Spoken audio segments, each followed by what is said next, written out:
Oke deh, teman-teman, 1, 2, 3, 4, 5, berlima nggak apa-apa ya, karena kan ini sesinya bukan sesi training yang official gitu ya, karena ini lebih secara praktis sih, kita coba review CV kita masing-masing gitu.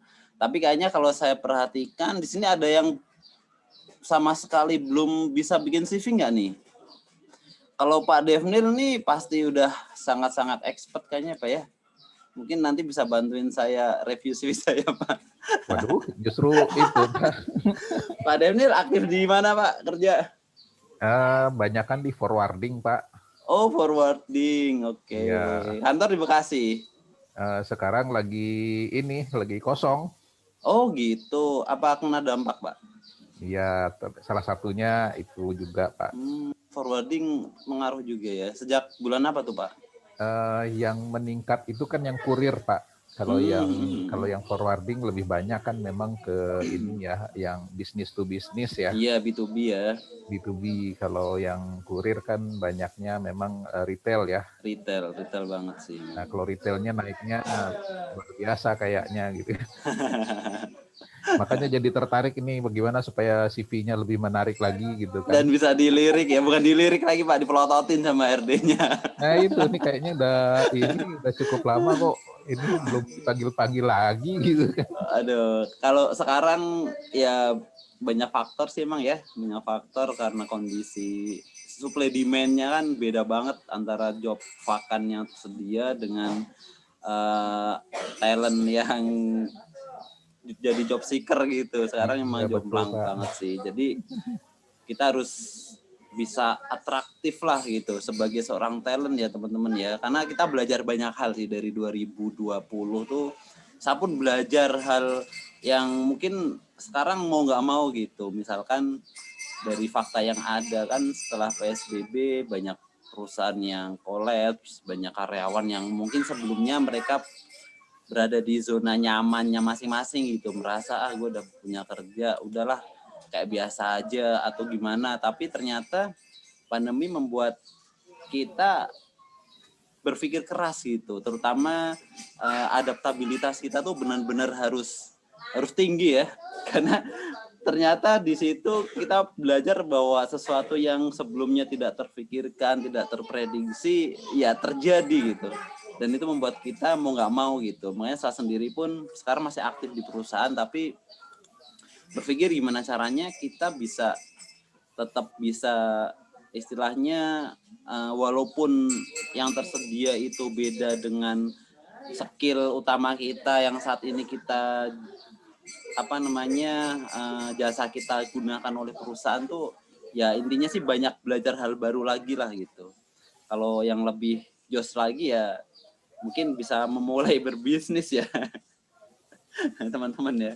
Nah Oke. itu perlu talent itu Pak. Itu banyak ininya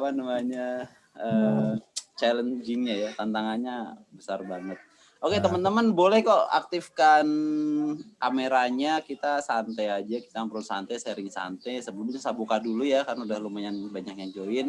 Bismillahirrahmanirrahim. Assalamualaikum warahmatullahi wabarakatuh semuanya. Selamat sore. Semoga kita dalam keadaan sehat, dalam keadaan terbaik lah, meskipun mungkin banyak problem-problem yang belum terselesaikan, setidaknya diri kita masih bisa menikmati kehidupan ini dan mensyukuri karunia Tuhan ya, serta berusaha untuk memberikan yang terbaik gitu. Mudah-mudahan semua yang hadir di sini senantiasa Tuhan berikan kesehatan, keberlimpahan rizki, kemudahan segala urusan dan keinginan yang semoga segera teman-teman capai semuanya. Amin Allahumma amin.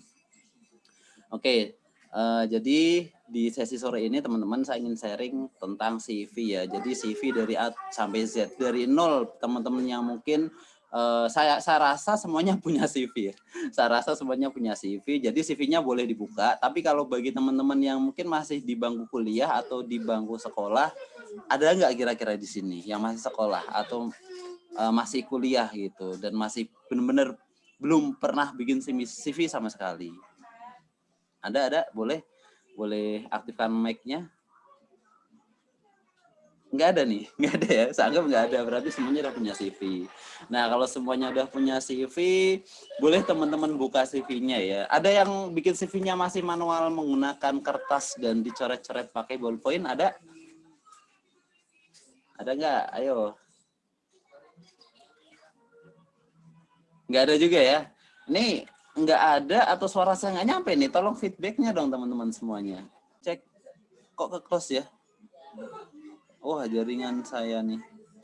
Cek, teman-teman kasih feedback tolong. Ya, oke Pak. Udah Jelas on ya, lagi. masuk lagi ya. Iya, iya, Masuk, iya. masuk Pak. Tahu tuh ke close. Bingung saya. Oh, kayaknya jaringannya tadi. Mungkin Pak. Iya, tapi alhamdulillah ini udah join lagi nih. Tadi sampai mana? Ada yang masih bikin CV-nya manual tulis tangan? Halo? Ada di sini yang CV-nya masih coret-coretan tangan? Itu kalau ada yang masih coretan tangan, saya mengapresiasi ya, karena itu effortnya pasti lebih besar dibandingkan teman-teman harus bikin menggunakan komputer atau smartphone gitu. Karena sekarang kan banyak penyedia CV ya.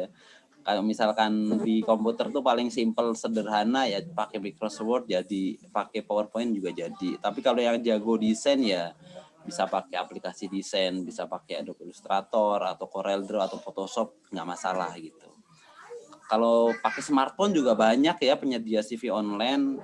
Kalau saya sih dari pengalaman ternyata yang paling bagus dan cenderung mudah itu bisa pakai Canva ya. Canva kan bisa pakai aplikasinya atau pakai versi webnya tuh sama aja gitu. Nah, menariknya lebih gampangnya lagi nih teman-teman, kalau bagi teman-teman yang masih kesulitan bikin CV, itu kalau device teman-teman terkoneksi dengan internet, itu teman-teman bisa searching template CV, di situ udah banyak banget sebenarnya. Tinggal nanti edit sesuai dengan data diri teman-teman masing-masing gitu. Nah, karena ini kita benar-benar coba mereview CV dari A sampai Z, dari 0 sampai kemudian CV itu bisa kita distribusikan ya, atau ketika kita apply itu kita pakai senjata kita. Ini CV kan senjata ya, kayak brosur lah istilahnya. CV itu kayak brosur kalau orang sales jualan produk gitu. Jadi brosur itu kan cuma tampilan awal ya. Kalau misalkan udah didemonstrasikan produknya itu ya udah step berikutnya kayak kita itu interview lah gitu, mensinkronisasi antara tadi apa brosur dengan apa spesifikasi yang sebenarnya cocok nggak sih, jangannya brosurnya cuman apa namanya gimmick doang gitu, padahal aslinya nggak seperti itu gitu. Jadi gitu teman-teman. Kita sekarang coba saya ingin sharing menggunakan Microsoft Word dulu ya. Microsoft Word itu paling simple dan paling sederhana yang siapa saja kayaknya bisa menggunakannya. Pak, Saya sebentar coba. saya boleh nanya dulu Pak. Boleh kita diskusi aja sih Pak. Pak Devni, silakan Pak Devni, monggo. Ya, tadi Pak ini sempat menyinggung tadi yang masih tulis tangan, katanya itu bagus karena effortnya Lebih ya. besar. Nah, cuman sekarang ini kan umumnya CV itu mintanya kan di email Pak ya, atau Email, diposting betul. lewat WA atau lewat LinkedIn gitu. Nah, kalau ditulis tangan artinya apa, di scan dulu atau di foto aja baru diiniin atau dikirimin pakai pos? Kalau Scan yang sih Pak, tulis tangan. kalau zaman sekarang ya, karena dengan adanya corona, dengan adanya apa namanya kita harus menerapkan prokes ya, protokol kesehatan kan, menghindari seminimal mungkin yang namanya kontak ya. Kontak itu diusahakan untuk dihindari gitu. Jadi kalau saya bilang bukan ya, saya mengapresiasi gitu Pak, dan nggak tahu ya tiap recruiter atau HR kan beda-beda gitu. Kalau saya pribadi ketika melihat masih ada yang nulis tangan ya saya apresiasi gitu. Masalah nanti oke enggaknya ya tergantung spesifikasi orangnya kembali lagi gitu. Jadi tetap saya apresiasi. Tapi dengan kondisi sekarang, kalau misalkan masih ada yang bikin CV-nya tulis tangan ya mau nggak mau harus scan sih. Scan kan nggak harus ke tempat fotokopian numpangnya scan. Kita pakai smartphone juga ada kan aplikasi cam scanner, itu juga cukup bagus kok. Itu bisa kita manfaatkan untuk scan CV kita agar bisa jadi format PDF gitu. Jadi Oke, gitu makasih Pak Pak. Dev nih. Ya, Siap. makasih Pak. Iya, ada lagi teman-teman yang coba mau kita diskusikan terlebih dahulu? Atau ada pengalaman nggak nih sebelum nanti kita coba bedah nih? Ada pengalaman dari teman-teman, pengalaman baik atau pengalaman yang nggak baik, nggak nyenengin gitu? Boleh di-share di sini lah. Misalkan pernah interview tapi CV-nya malah dikritik sama HRD-nya atau recruiter-nya, nih kok bikin CV kayak gini sih? Ada nggak? Kayaknya sih nggak ada ya kalau kayak gitu ya. Oke. Oke, saya coba share screen ya.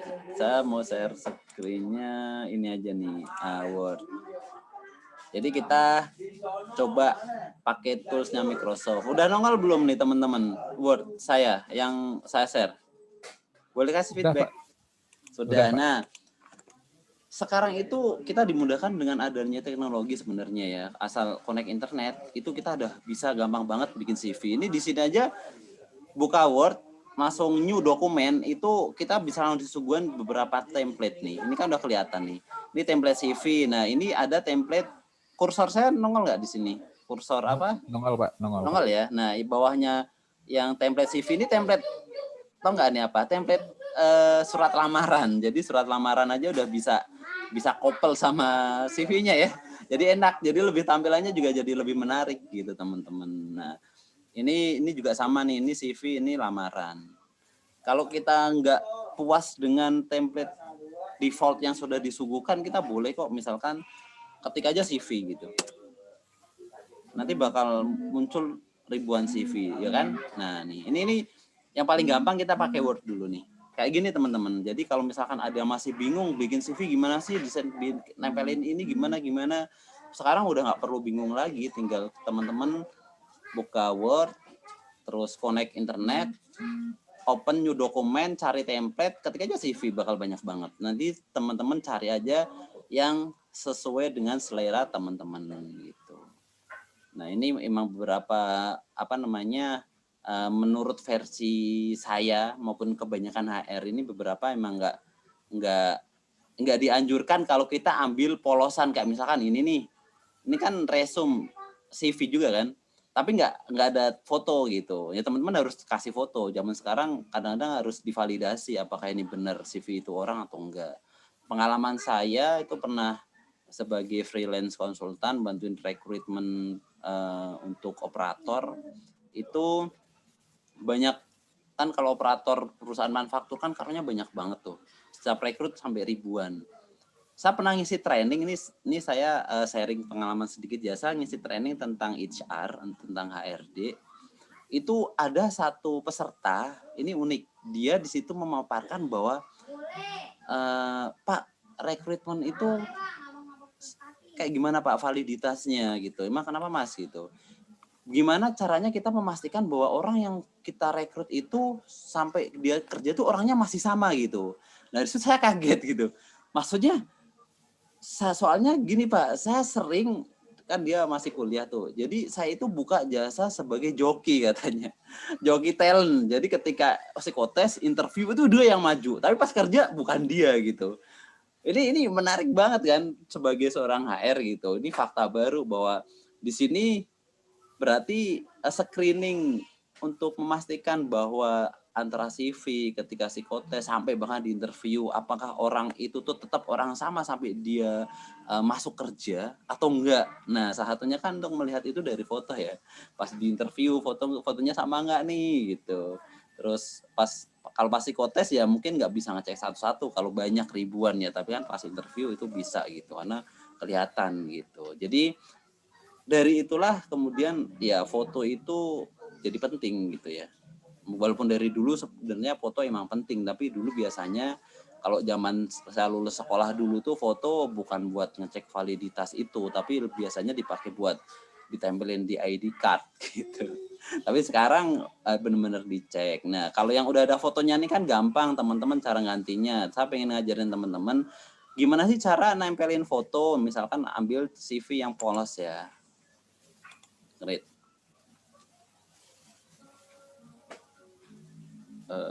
Wait.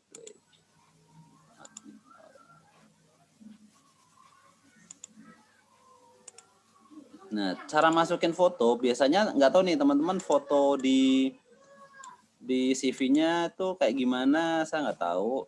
Apakah masih bentuk kotak polos Ini bukan CV nih kayaknya. Tapi bisa juga sih nggak apa. Jadi biar kadang-kadang ada foto yang profesional udah bagus itu tinggal tempel aja nggak apa. Tapi ada juga yang kayaknya ditempel itu kurang gimana ya, kurang menarik gitu. Nah teman-teman bisa pakai cara ini teman-teman. Bisa pakai shape. Shape ini baik menggunakan Microsoft Word ataupun PowerPoint itu sama. Jadi biar nanti tampilan fotonya bisa bulat ya kasih aja shape bulat teman-teman. Biar bulatnya oval gimana pencet tombol shift ya. Kalau misalkan ditarik doang gini kan nanti nggak bundar bener-bener lingkaran gitu. Biar bener jadi lingkaran bulat tekan shift aja bakal jadi bulat.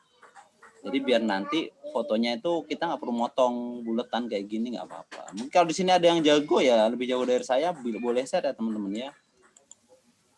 Nah biar ini mood jadi foto gimana teman bisa klik kanan bisa bikin format shape.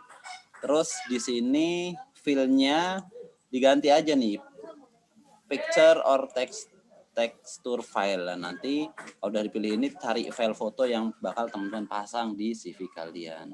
Jadi bisa. Ini saya lupa. Oh ini ada nih. Anggap aja ini ya. Klik aja udah insert.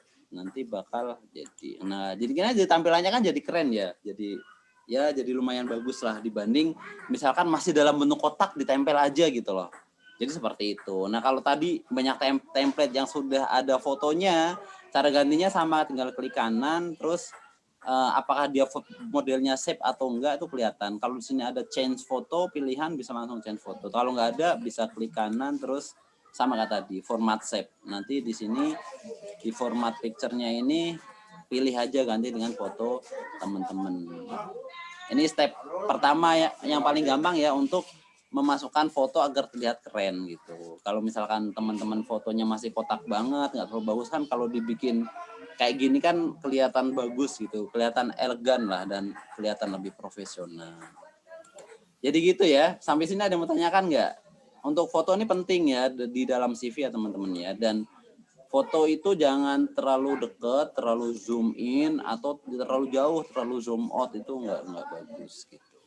Kalau masalah fotonya tuh kayak gimana formal hitam putih atau apa nggak harus itu sih bebas terserah yang penting rapi dan terlihat profesional saya yakin semua orang tahu lah kalau teman-teman sebagai seorang IT ya lagi depan komputer pun nggak masalah contoh lagi kalau teman-teman seorang bengkel ambil foto di bengkel yang belakang ada background kunci-kunci mobil atau mobil yang sedang di di servis juga nggak masalah gitu artinya yang penting profesional terlihat elegan dan profesional. Jadi seperti itu. Terus nama. Teman-teman boleh langsung praktek ya. Teman-teman boleh cek CV teman-teman masing-masing aja. Terus alamat nih jelas. Kalau tata letak terserah ya bebas. Yang penting jangan terlalu norak, terlalu misalkan untuk penekanannya itu nggak ada tulisannya semuanya grup kecil semua ini kan nggak bagus. Nah, poin-poin yang ada di CV itu yang paling penting teman-teman nggak perlu tulis. Biasanya tuh yang sering saya lihat CV ditulisin judulnya gede banget, CV atau kurikulum vitae gitu kan, atau daftar riwayat hidup itu nggak perlu teman-teman. Itu bisa ganti nama teman-teman atau bisa juga ini kan namanya ada di sini nih Sony. Misalkan Sony apa nih ST sarjana teknik atau apa. Nah, biasanya itu di sini nih.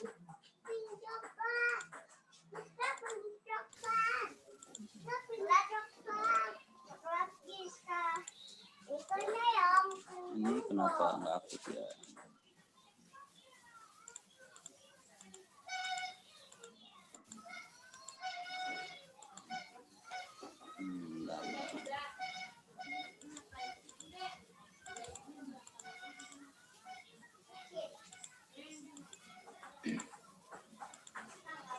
Ini alamat bisa misalkan gini.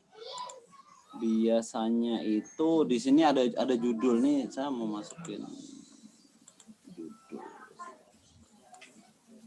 Yang paling sering ya itu ada di sini tuh tadi CV. CV atau kurikulum vitae ya.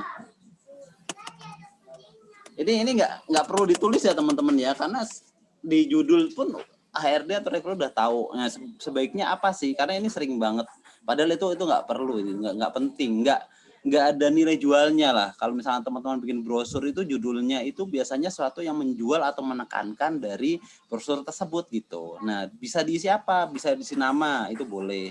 Atau kalau enggak, posisi yang teman-teman pengen lamar atau personal branding teman-teman yang jadi keahlian teman-teman. Misalkan saya nih, misalkan nih si Sony ini seorang IT, ya bisa tulis ini IT programmer. Nah, jadi ini memudahkan si recruiters ketika buka, oh dia programmer, udah terbentuk mindsetnya nih, ya kan? Mindsetnya terbentuk, oh dia programmer nih, biar dia udah dari sini udah dia tertarik untuk mengulik yang ada di bawahnya. Udah tertanam mindset positif, intinya kayak gitu. Jadi gitu ya, misalkan posisinya lah saya pengen ngelamar sebagai engineer, production engineer, ya bisa tulis engineering. Nah, intinya di sini nggak perlu ditulis CV sih. Yang penting sini tuh tulis apa aja, boleh nama atau keahlian teman-teman atau posisi yang ingin teman-teman lamar. Biar di situ si recruiter itu tertanam mindset bahwa oh dia itu seorang IT profesional, seorang programmer dan lain sebagainya. Alamat jangan lupa, ini penting juga harus ditulis ya, sesuai alamat ini semuanya tahu lah. Nah, objektif ini biasanya tahu nggak apa objektif? Objektif itu kalau di bahasa Indonesia kan itu lebih kayak apa biasanya teman-teman? Ada yang tahu? Ada yang tahu nggak? Objektif. Objektif atau profil, biasanya orang nyebutnya profil. Nah, di sini tuh banyak banget yang masih suka nggak match atau nggak sesuai gitu profil dari orang yang bikin CV dengan yang diinginkan. Biasanya orang bikin profil itu yang paling sering, teman-teman boleh ceknya teman-teman. Biasanya isinya saya adalah nama saya Sony.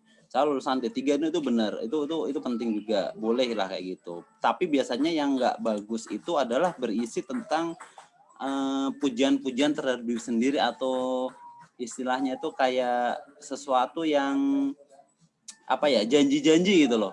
Janji-janji ya, misalkan saya seorang pekerja keras, saya tidak mudah patah semangat, saya orangnya ulet, rajin, jujur dan lain sebagainya.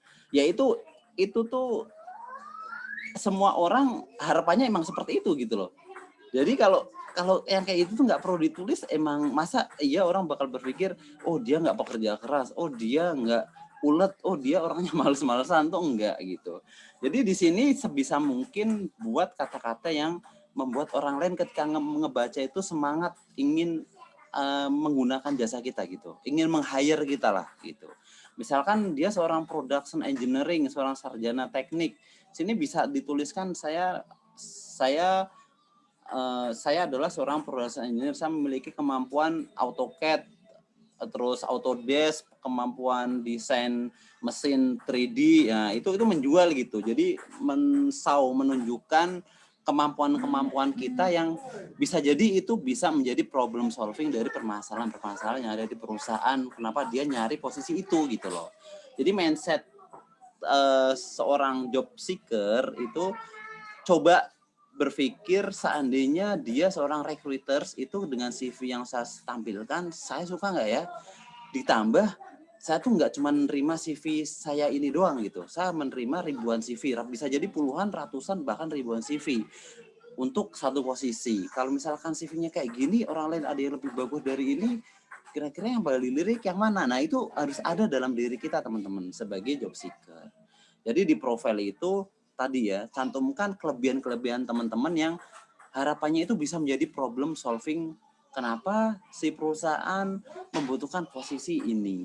Jadi seperti itu. Misalkan contoh lah, saya punya perusahaan, terus saya butuh seorang HRD manager.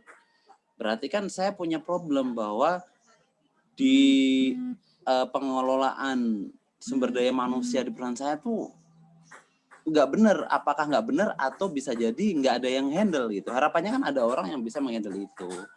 Jadi saya akan cari orang yang dia bisa meyakinkan saya bahwa dia bisa mengisi posisi itu gitu. Jadi kan kalau orang bilang nyari pekerjaan itu sebenarnya ketika dilakukan itu nggak sulit gitu, pekerjaan apapun. Kenapa? Karena setiap orang punya insting belajar kan, punya daya punya otak yang bisa berpikir untuk mempelajari sesuatu gitu. Tapi kenapa kok ketika melamar kerja susah banget diterimanya? Sebenarnya bekerjanya itu nggak susah teman-teman, tapi yang susah itu bagaimana seorang job seeker itu meyakinkan seorang recruiters. Nah, itu poinnya gitu. Seberapa meyakinkan sih dia supaya si recruiter tuh mau rekrut dia segera. Nah, ini kuncinya di situ. Jadi di sini di profil itu buat agar kita tuh benar-benar meyakinkan dengan skill yang kita miliki gitu untuk memberikan solusi terhadap permasalahan yang ada di perusahaan. Jadi pastikan di profil ini isinya adalah bukan bualan-bualan kayak si calon penguasa ketika kampanye ya. Itu kan janji-janjinya muluk-muluk sekali gitu. Setelah jadi ya dia lupa dengan janjinya sendiri.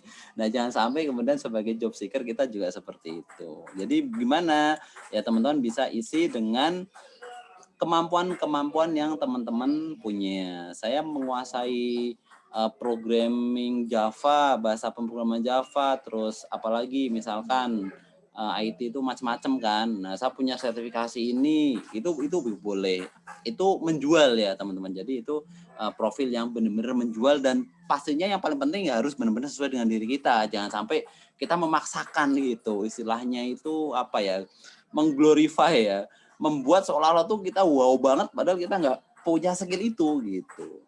Kita cuman bisa program bisa bikin program cuman dengan website sederhana pakai HTML, tapi kita nulisnya saya bisa bikin program menggunakan semua bahasa pemrograman, saya bisa bikin aplikasi berbasis Android, terus apalagi iOS, wah macam-macam. Padahal kita nggak bisa, itu juga nggak boleh. Kenapa? Nanti pas di interview kita malah kikuk, nggak bisa apa-apa, malah kena blacklist, bahaya. Ya, jadi pastikan tadi menjual, tapi juga kemampuan itu ada pada diri kita. Nah, makanya dari sini ketika kita sebelum bikin CV, kita udah punya semangat dulu nih. Maka tadinya sih saya pengennya yang join itu masih siswa atau mahasiswa yang dia benar-benar masih di dalam proses tahap pembelajaran, sehingga ketika dia tahu itu di profil seharusnya dia membuat dia tuh semakin semangat untuk mempelajari hal-hal baru. Oh, kalau saya pengen bekerja di posisi ini, saya harus menguasai ini. Nah, di sini nanti dituangkan gitu.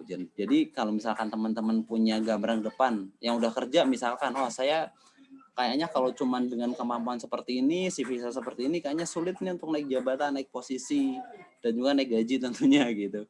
Jadi saya harus menguasai A, B, C, D, E, F, G, apapun itu. Nah, biar kita makin semangat, nanti di profil itu tuliskan hal itu. Dan sekarang kita coba list, apa sih skill atau kompetensi yang ingin kita kuasai untuk mempersiapkan karir terbaik kita ke depan. Nah, itu teman-teman boleh list lah sekarang ya. Atau teman-teman boleh langsung buka CV-nya, kalau ternyata isinya masih kurang greget, ya teman-teman bisa edit. Karena ini nggak banyak ya, kita mungkin ada 12 peserta, kita mungkin boleh lah nanti sharing kalau teman-teman ada yang pengen coba tanyakan, Mas saya pengen dengan saya kayak gini, saya biasanya nulisnya seperti ini, gimana nih, ada masukan nggak? Itu boleh lah, nanti kita coba bedah bareng-bareng. Jadi gitu ya teman-teman ya. Ada yang mau tanyakan nggak nih sebelum kita lanjut ke yang berikutnya? Ini poin-poinnya ya kurang lebih CV semuanya sama sih kayak gini. Lanjut dulu ya.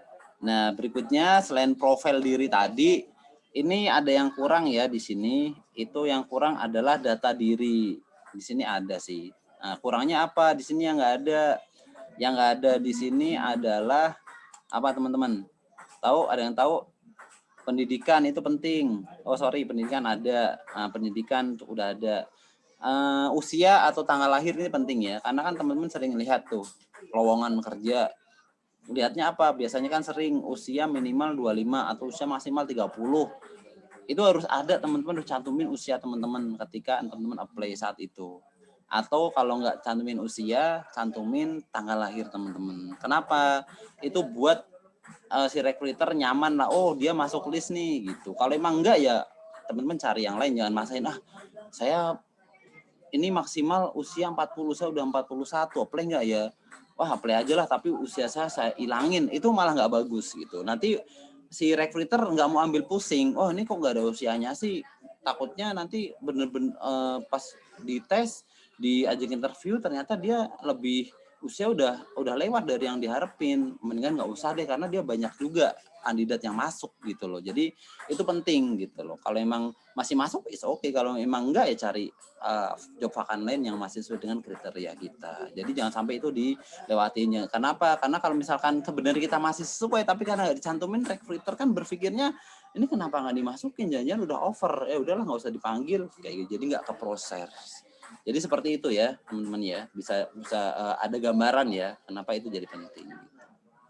Jadi gitu, jadi profil itu benar-benar harus lengkap. Terus ini data diri singkat lah ya, profil singkat tuh tadi udah. Terus ada skill dan abilities, ini harus bahasa Inggris ya. Kalau misalkan ada yang bertanya, pernah sih ada yang nanya gini, emang harus pakai bahasa Inggris Pak untuk bikin CV, apply lamaran di perusahaan Bonafit? Nggak harus ya, jawabannya nggak harus. Tergantung perusahaan itu ketika kita baca job vacant yang ada, apakah mensyaratkan bahasa Inggris atau enggak. Kalau mensyaratkan bahasa Inggris, ya kita jangan pakai bahasa Indonesia CV-nya, harus bahasa Inggris. Tapi kalau tidak mensyaratkan bahasa Inggris, ya nggak apa-apa pakai bahasa Indonesia gitu. Terus kalau kita ngomong probabilitas kayak gimana gitu, kesempatan orang yang dengan CV bahasa Indonesia dan bahasa Inggris kira-kira kesempatannya lebih besar mana diterima? Sama aja teman-teman, sama aja. Nggak kecuali untuk posisi tertentu gitu. Misalkan teman-teman tahu pengen apply di perusahaan multinasional, ya kan? Perusahaannya jelas nih perusahaan multinasional. Posisinya marketing kan luas ya. Wah berarti kan jualan produk. Jualan produk kalau perusahaannya multinasional nggak mungkin jualannya cuma di lokal. Ya jualannya ke internasional juga, maka di situ bahasa asing jadi penting.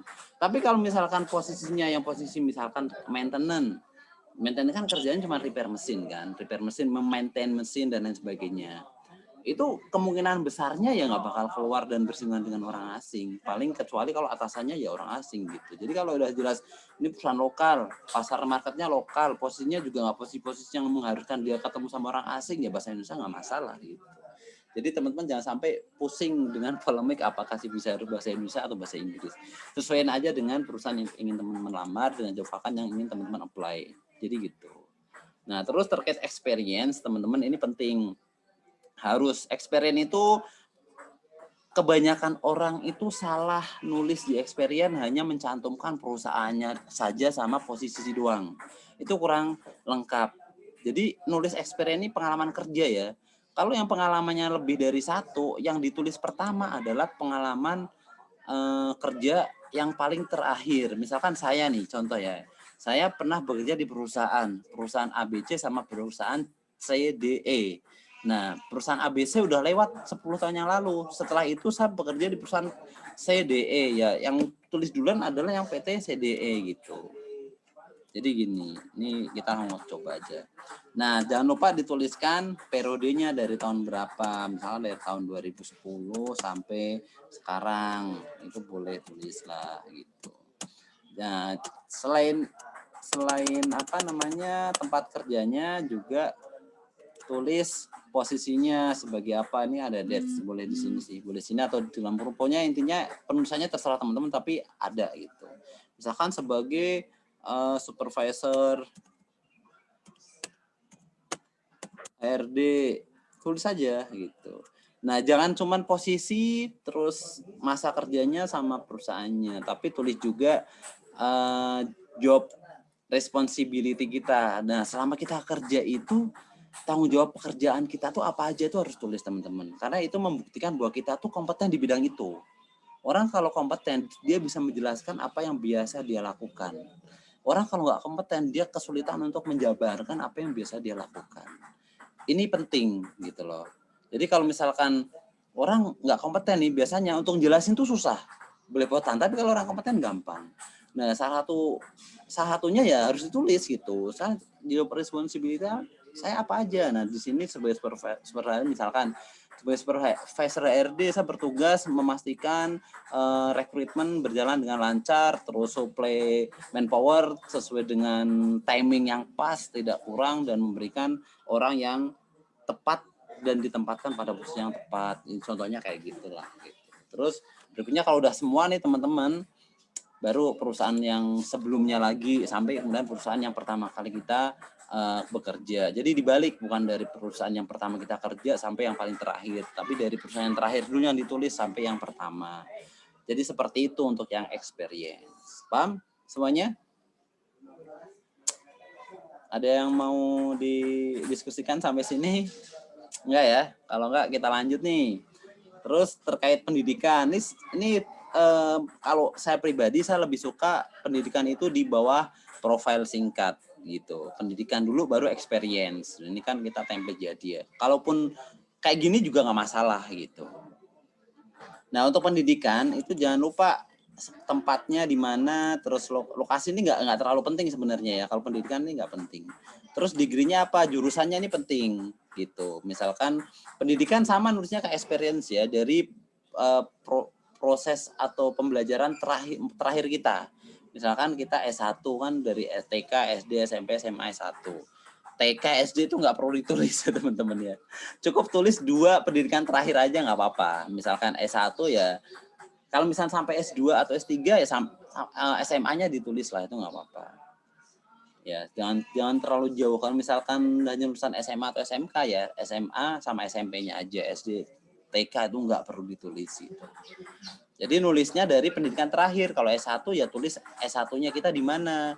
Pendidikannya di UGM misalkan. S1, jangan lupa jurusan apa.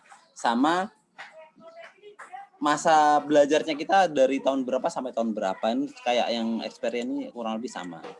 Jadi masa kita belajar itu berapa tahun ditulis. Kita selama S1 itu dari tahun berapa sampai tahun berapa sih. Kalau detail sama bulannya juga lebih bagus gitu. Terus jangan lupa IPK-nya ditulis sama jurusannya, itu penting. Gitu ya, karena kan kalau kita lihat job vacant kan pasti dia mensyaratkan jurusan tertentu, terus pendidikan tertentu. Kalau ini nggak ada, padahal teman-teman ada, ya sayang gitu loh. Nah kalau IPK itu buat lebih yakin aja. Gitu. Tapi boleh nggak IPK nggak dicantumkan? Misalnya teman-teman nggak pede nih, saya IPK-nya nasakom pak, nasib 1 koma gitu. Nanti kalau dicantumkan malah enggak diproses gitu. Nah, kalau terjadi polemik seperti itu, teman-teman lihat job vacant yang ada, apakah dia mencantumkan IPK minimal sekian atau enggak gitu. Nah, untuk yang untuk pendidikan ini kalau saya pribadi berbalik dengan tadi ya, pentingnya mencantumkan usia.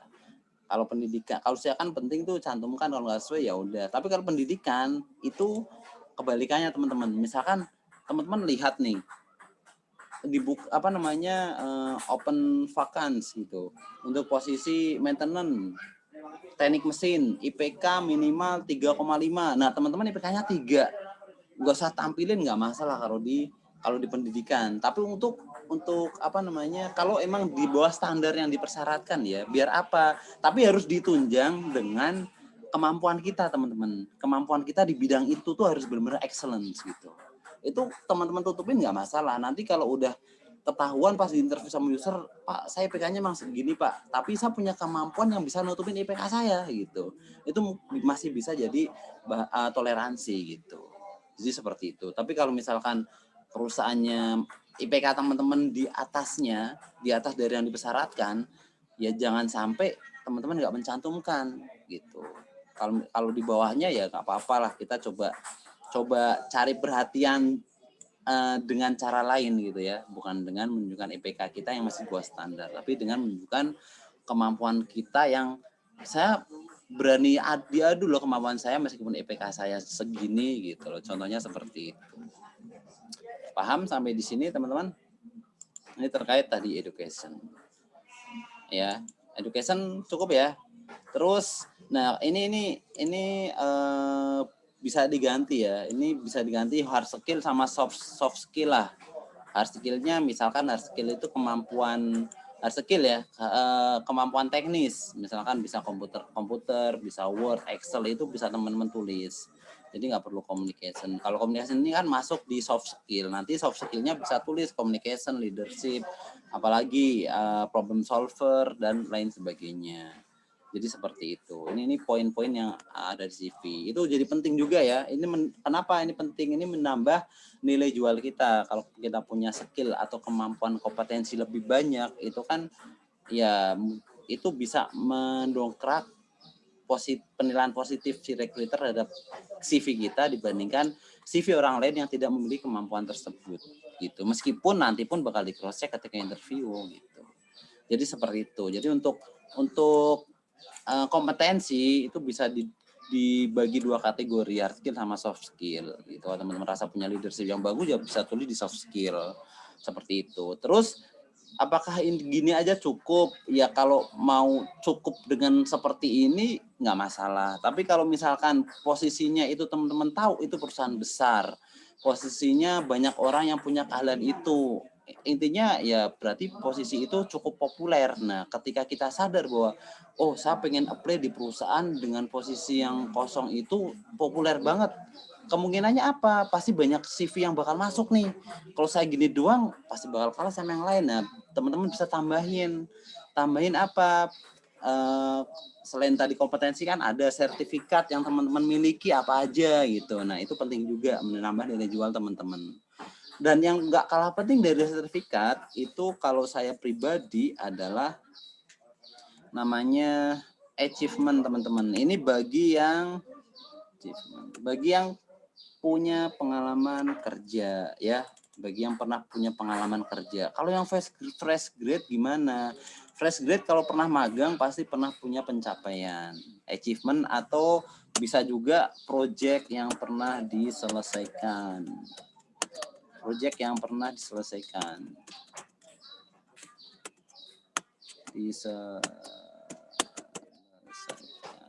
Atau bisa juga teman-teman masukkan portofolio project.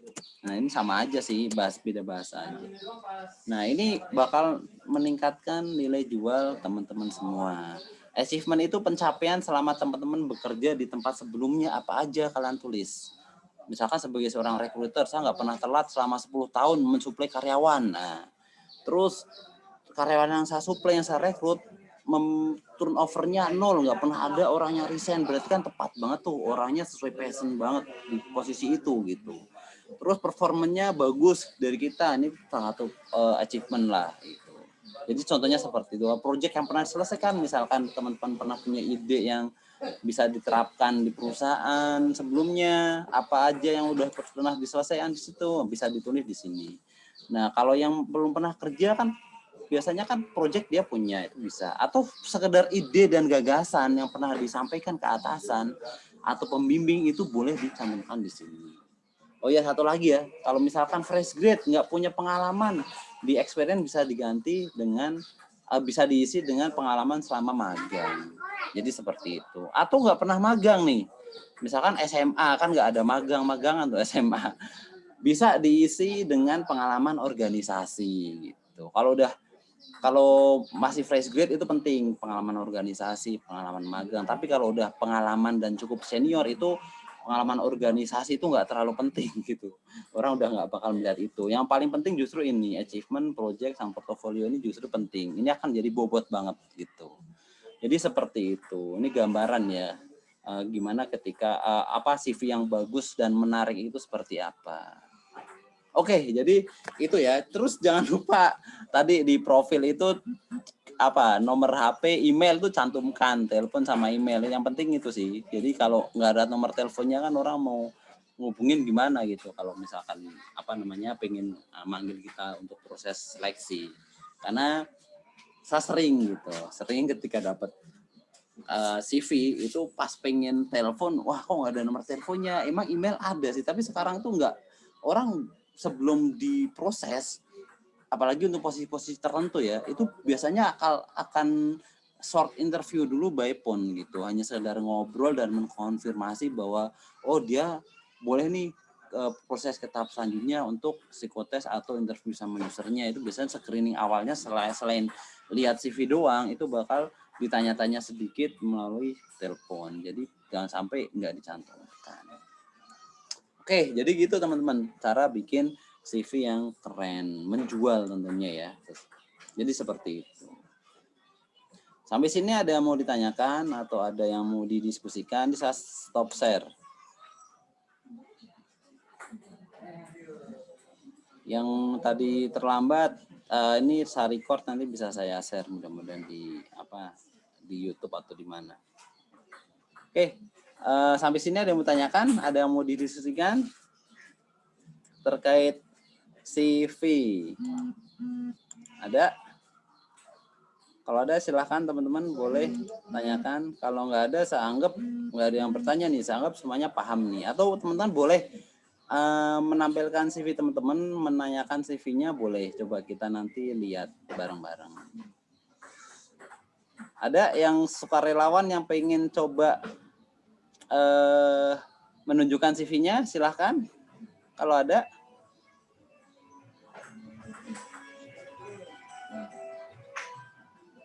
Mas Jarot, Mas Kur, Lutfi, kayaknya telat tadi, Mbak Deviana, Pak Devnil mungkin setelah berpengalaman berapa puluh tahun Pak di perusahaan. Mas Yuda, monggo silahkan. Ya lagi belajar lagi Pak. Refreshing ya Pak ya, refreshment aja ya. Nggak banyak kayaknya yang mesti dirubah dari yang. Oh gitu. Tapi tadi udah tergambar ya Pak ya, ada gambaran ya, dari yang betul, saya sampaikan Pak. Ya. Sip deh, nanti bisa diulik-ulik lagi. Jadi kalau saya pribadi itu CV itu emang bagusnya kalau emang kita pengen karir kita itu naik ya, meningkat secara eksponensial, itu kita emang harus rajin-rajin upgrade CV. CV pertama itu bukan kurikulum vitae ya, tapi create value. Jadi value kita tuh tiap waktu tuh harus meningkat teman-teman. Jadi dari value kita yang meningkat, kompetensi kita bertambah, itu bisa kita tuangkan di dalam CV kita. Jadi seperti itu. Dan itu bisa menjadi, kalau saya pribadi kadang lihat CV itu bukan pas mau ngelamar doang gitu. Kadang-kadang setelah setahun di tempat yang sama kok kayaknya pekerjaan agak stuck nih gitu, kurang, nggak ada, udah jadi rutinitas. Itu saya coba refreshment-nya lewat CV saya sendiri gitu. Saya buka, oh saya tahun kemarin kemampuan saya seperti ini, sekarang ada yang meningkat nggak? Nah itu bisa menjadi bahan evaluasi diri sendiri juga teman-teman. Itu cukup lumayan ampuh lah buat kita termotivasi untuk belajar lebih giat lagi, untuk mempelajari sesuatu hal yang baru lagi gitu. Kalau ternyata masih sama, apalagi berkurang ya, oh ternyata dulu saya nguasain ilmu ini, kok sekarang kayaknya saya udah agak-agak lupa karena jarang dipakai ya gitu. Misalkan yang paling sering tuh biasanya kayak kemampuan Microsoft Excel gitu. Kalau orang admin kan tiap hari ngulik-ngulik rumus bakal bisa. Tapi pindah pekerjaan, pindah perusahaan, pekerjaan rutinitasnya berbeda, itu nggak pernah dipakai, lama-lama lupa gitu. Nah dari situ kita bisa mengevaluasi, wah dulu saya bisa ini, kenapa sekarang nggak bisa ya? Nah itu bisa kita perbaiki lagi gitu. Mungkin kita bisa refreshment seminggu sekali, kita coba ngulik-ngulik apa. Kan cara yang paling gampang untuk agar ilmu kita nggak hilang kan dengan cara mengimplementasikan setiap hari, belajar baru dengan refreshment, atau dengan cara kita mengajarkan ke orang lain. Jadi seperti itu.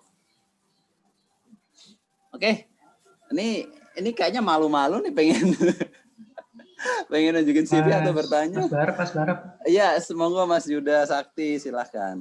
Iya, ini mau minta tolong nih. Kalau review CV saya gimana, Mas? Boleh. Kalau di-share keberatan nggak di sini? Jadi biar nanti ada gambaran juga dari CV yang sudah jadi gitu.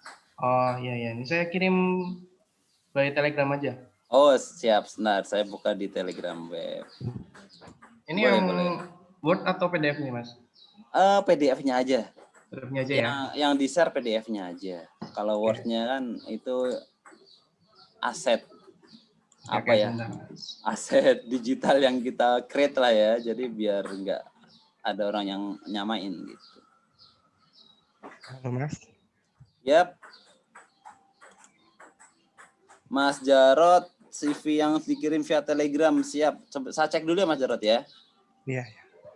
Di share-nya di Telegram grup atau di link Mas? Di link. Oh di link, bentar saya buka link. Ada di Google Drive berarti. Namanya siapa Mas? Jarot ya? Biar saya search by Ctrl F.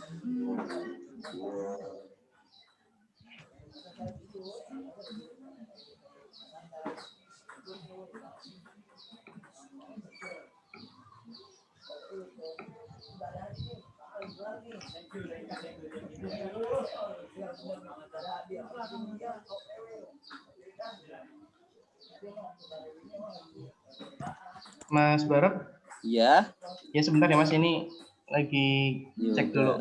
Sakti. Siap Mas Yuda. Ini yang Saya juga versi lagi terbaru. ngecek dulu nih. Oke, boleh.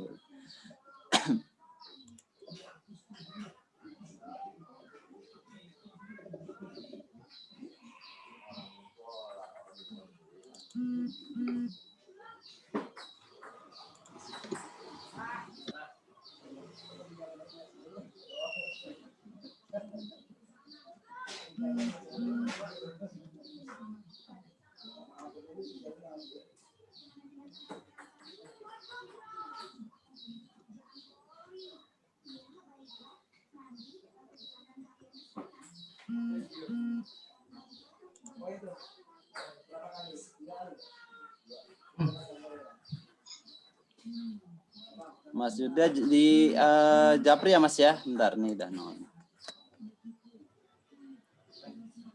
Ini saya share di sini nggak apa-apa ya Mas Yuda ya? Iya, oh.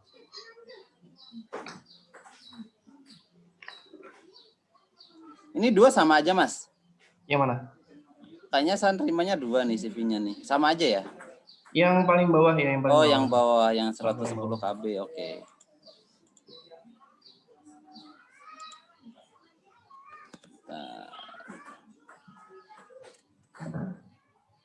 Nah, share screen ya Mas ya, CV-nya nggak apa-apa ya. Iya, oh. Nah, kelihatan nggak teman-teman? Ini CV-nya Mas Yuda Sakti Wibawa. Kita coba cek. Nah, kayak misalkan gini nih. Ini fotonya kan cukup profesional lah ya, menggambarkan bahwa Mas Yuda itu seorang electrical engineering. Tapi ini menurut saya terlalu zoom out Mas, jadi bisa agak lebih digedein lagi nggak masalah dikit. Atau ini kan oval ya, coba kalau misalkan dibikin bulat sempurna kayak gimana? Nanti Mas Yuda bisa dilihat lah. Walaupun nggak terlalu penting sih, tapi biasanya secara estetika kan orang lebih nyaman mana sih lihatnya, itu kita bisa nilai sendiri gitu. Terus kontak ini penting, ini udah lengkap, nomor HP, email terutama ini harus ada. Terus nah untuk tagline profesionalnya seorang electrical engineer. Nah, ini bener ya, bagus banget. Emang kayak gini seharusnya teman-teman. Jadi langsung tergambar gitu. Dia seorang electrical engineer nih. Terus di pendidikan udah detail, pendidikannya ini bagus. Terus SMP ini nggak perlu Mas. Tapi kalau misalkan CV-nya masih terlalu kosong banget sih cukup nggak apa-apa ya. Tapi kalau suatu saat nanti pengalamannya udah banyak, terus banyak hal yang harus dimasukin di CV kayak pendidikan SMP ini nggak perlu gitu. Itu aja sih masukannya. Terus kalau bisa Mas Yuda ditambahin profil singkat diri sendiri Mas. Kayak tadi tuh apa tuh yang saya sampaikan tuh bisa profil atau objektif ya, objektif dari Mas Yuda. Jadi di situ isinya apa? Di situ isinya lebih penekanan why-nya ya. Kenapa? Kenapa sih saya layak direkrut gitu? Itu coba ditegesin di situ. Selain nanti secara teknikal kan ada nih di sini work experience-nya kayak gimana. Tapi alangkah baiknya sebelum edukasi ini ditambahin. Atau ini kan masih agak kosong nih Mas. Kursornya kelihatan nggak saya? Kelihatan ya? Kelihatan. Nah ini bisa dikeatasin pojok sini nggak apa-apa setara sama fotonya. Sini kosong nih. 01 kolom bisa diisi objektifnya Mas Yuda atau profil singkatnya. Nanti isinya bisa kayak gini. Misal Mas Yuda sebagai electrical engineer bisa tulis saya Yuda Sakti Wibawa, lulusan Politeknik di Bandung, tahun sekian, IPK sekian. Terus saya memiliki kemampuan di bidang electrical engineer dengan sertifikasi apa atau sertifikat apa, atau saya memiliki kemampuan bisa desain atau sini apa nih, apa namanya, Nah, sertifikatnya bisa dicantumkan juga nggak apa-apa. Terus kompetensinya ya di sini kan nggak ada nih kompetensi. Itu boleh. Oh ini ada nih skill, tapi ini skill masih soft skill. Mati nih HP. Bentar.